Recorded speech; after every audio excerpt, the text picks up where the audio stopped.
running. My heart's pounding. I have no idea what I'm running from. I'm just have this feeling of running. So my grandfather, his name was Samuel Turner. He died when I was in middle school in 7th grade. From best of my memory, me and my grandfather was tight. Like, whenever he wanted me, I was always there. And he always used to tell me stories back when I was young. I remember being at his house, downtown Detroit, Michigan, and he stayed in a retirement home that he was on the 8th floor. And at the 8th floor, we was able to see Belle Isle.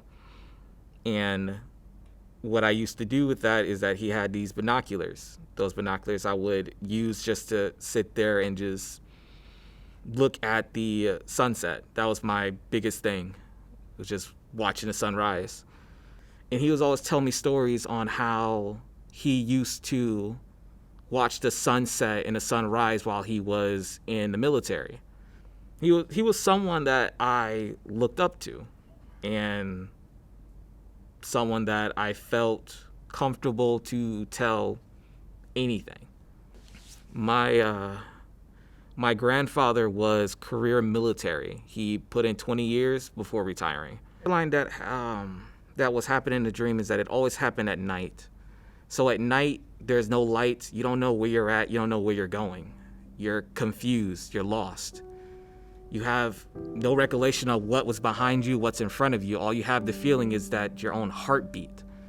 You can hear everything around you even more significantly than you would if you was in somewhere in a bright room. It's almost like being locked up in a room that is soundproof, to where you're just forced to sit there and just listen to nothingness.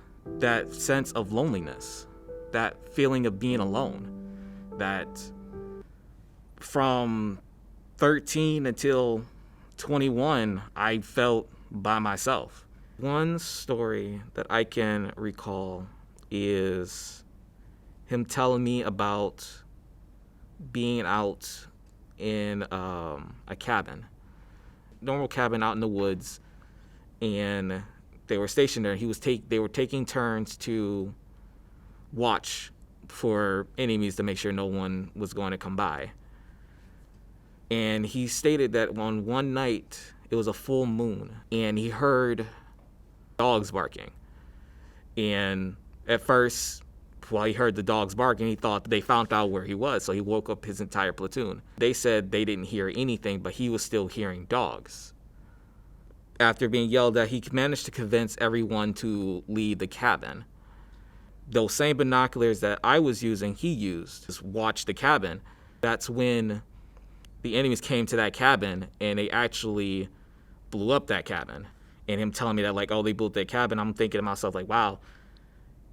Because of him hearing something, like a gut feeling, telling him to leave, it drew me into a huge respect towards him, and to have a really large respect for anyone that's in the military. Because, well, military, police officers, anything in those line of fields, because they are putting their life on the line, just like everybody else during the day. But to sign up willingly and knowing the consequences of what can happen, that you can't come back someday, that we all pray that you'll come back, but you never know. The things that he used to say and what he used to do, he was always big in, like, dressing appropriate. Like, there was never a day that I ever saw him that he would dress casual. He dressed professional every single day. Dressed to impress. Dressed because you don't want to give anyone bad information. You don't want to leave people thinking that you're a slob or anything like that. It's dressed to look neat, like you have something. And for the longest time, I didn't understand it. The fact of him being a career military, he was not supporting the fro at all. He wanted me bald. He wanted it shaved completely off, no hairstyles, no nothing. And the last thing he said to me was, you should get a haircut. I was expecting to get like talk about something else or to see how you're doing or anything like that. But the last thing that stuck out to this day is that he told me you should get a haircut. It didn't sit well.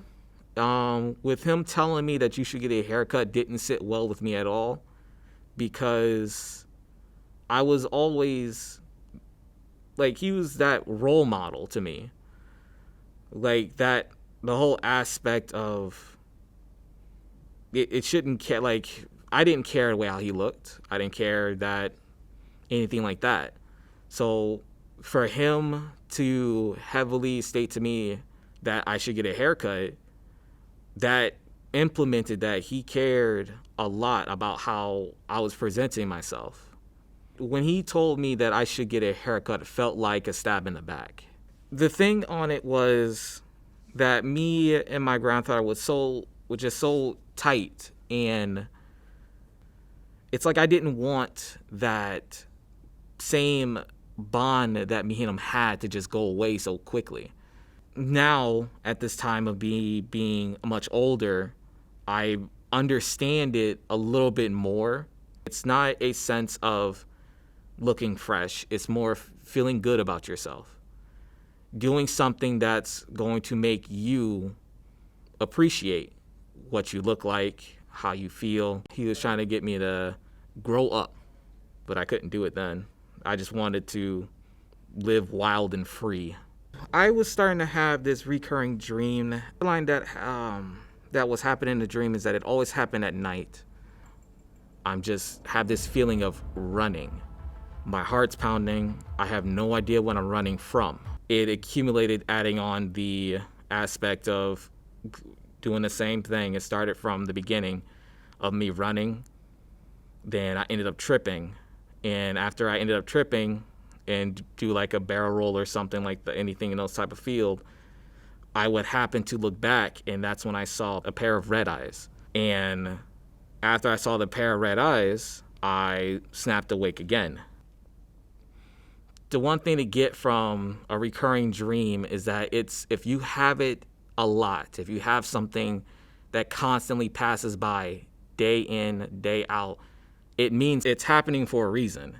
And through my life, it took the death of my grandfather, recurring dreams that I was having.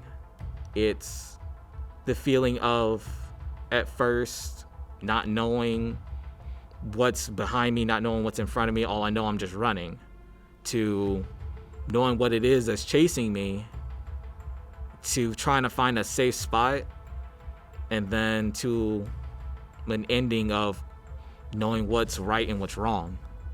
Question your hand, please. That's all you stand up.